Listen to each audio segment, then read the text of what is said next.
권위 있는 금융자본시장 법률 전문지 IFR이 매해 선정하는 로펌 변호사 평가 IFR 1000에서 24분의 화우 소속 변호사분들이 리딩 러열스로 선정되었습니다.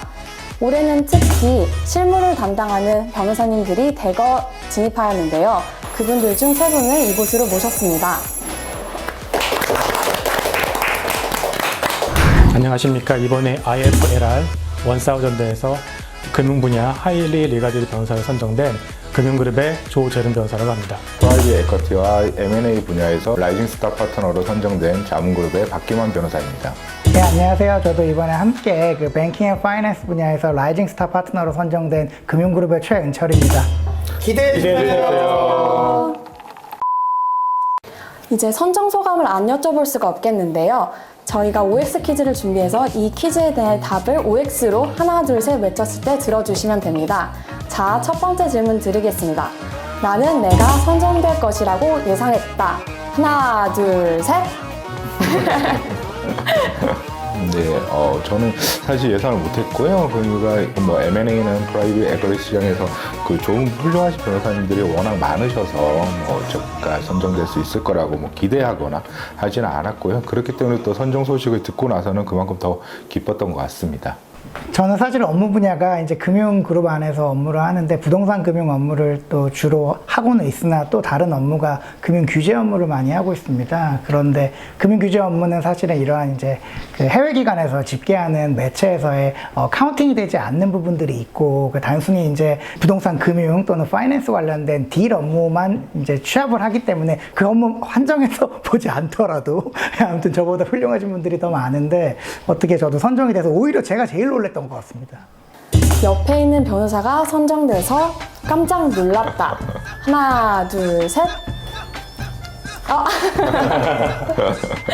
좀 전에 드린 답변의 좀 연장선상이긴 한데 박기만 변호사님이나 조재련 변호사님 제가 너무 잘 알고 입사할 때부터 같이 계셨던 선배님들인데 이 IFRR 집계에서 아직 선정이 안 됐는지도 몰랐습니다. 솔직히 말씀드리면 이게 한 5년 전에 선정됐었어야 되는 분들이 이제서야 선정이 됐고 그간에 이제 회사에서 부탁하는 그런 집계나 딜 업무 관련된 이제 취합 그 다음에 제출 이런 것들을 소홀히 했구나 그렇게 생각이 되면서 그거를 제때 내기만 했으면 일찌감치 됐었을 텐데 왜 이제서야 이렇게 했을까라는 이제 그런 안타까운 마음이 갑자기 들면서 한편으로 조금 이제서 됐다는 거에 좀 놀란 마음이 있었습니다. 네.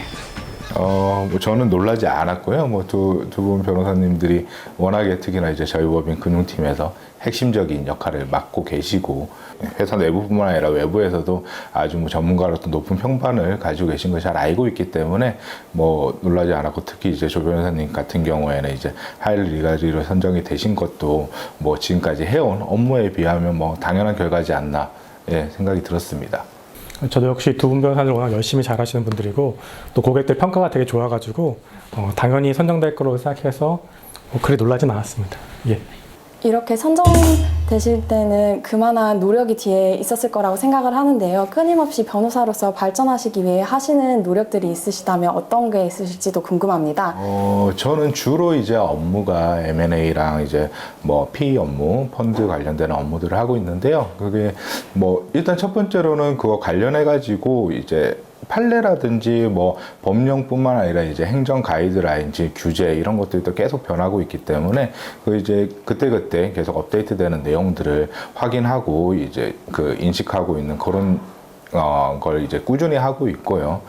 그 다음에 M&A 딜을 하다 보면 그 딜의 특성에 따라 가지고 특유하게 쓰이는 계약서 내용이라든지 그런 구조라든지 그런 것들이 있습니다. 그게 그냥 그때 한번 하고 지나가 버리면 좀 기억력이 휘발성이 있기 때문에 그 다음에 이제 써먹지 못하는 경우들이 있어서 그런 것들은 좀 따로 정리를 해두는 편이에요. 그래가지고 유사한 계약 텀이라든지 이런 게 필요할 때 과거에 했던 사례들을 참고해가지고 또 할 수 있게끔 그렇게 좀 준비를 하는 편입니다.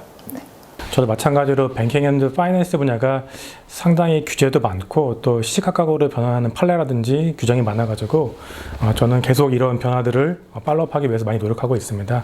그 두 번째로는 고객들이 아무래도 요구 사항들이 있는데 이런 것들이 왜 요구할까? 그리고 시장에서 어떤 니즈가 있을까?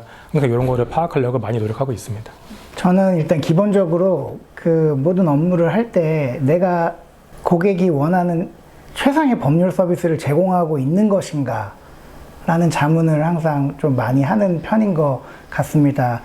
늘 고객은 그 자신의 사건만을 처리해주는 변호사이기를 원하고 우리가 현실적으로 그렇게 하지 못한다 하더라도 그분한테는 그렇게 느껴지게끔 해야 된다고 저는 생각을 하거든요. 그래서 그 늘 이제 피드백이 빨라야 되고 또 제가 모든 것들을 다 전문가처럼 많이 알고 있다고 말하기는 솔직히 어렵습니다. 그럴 거면 제 개인 변호사 하면 되지 뭐 이렇게 화우 같은 큰 로펌에 있을 이유가 없거든요. 그렇기 때문에 저보다 더 잘 알고 많이 알 수 있는 분들과 한 팀을 이루어 가지고 그분의 능력을 이렇게 많이 도출해내고 그걸 고객한테 굉장히 잘 전달할 수 있는 역할을 또 수행을 해야 된다라고 생각하는 부분도 있는데 그러기에는 또 내부적인 팀워크도 되게 중요하다고 생각을 해서 그런 것들 그러니까 고객과의 관계뿐만 아니라 우리가 이 프로젝트에 들어와 있는 변호사들 간의 팀워크를 이루어 가지고 최상의 결과를 내기 위해서 여러 가지 노력들을 뭐 알게 모르게 하고 있는 것 같습니다. 예.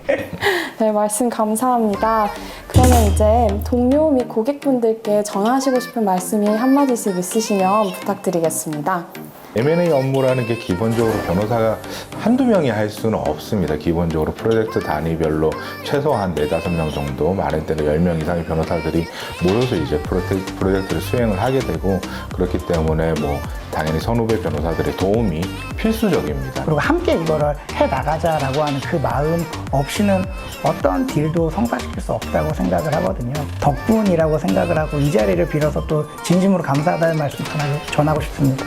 또 일 있을 때는 항상 화우를 찾아주시면서 맡기고 또 믿고 같이 따라와 주시는 고객분들께 감사의 말씀을 전하고 싶습니다. 이상으로 IFRR 1000의 리딩 러얼즈 세 분과의 인터뷰를 마치도록 하겠습니다.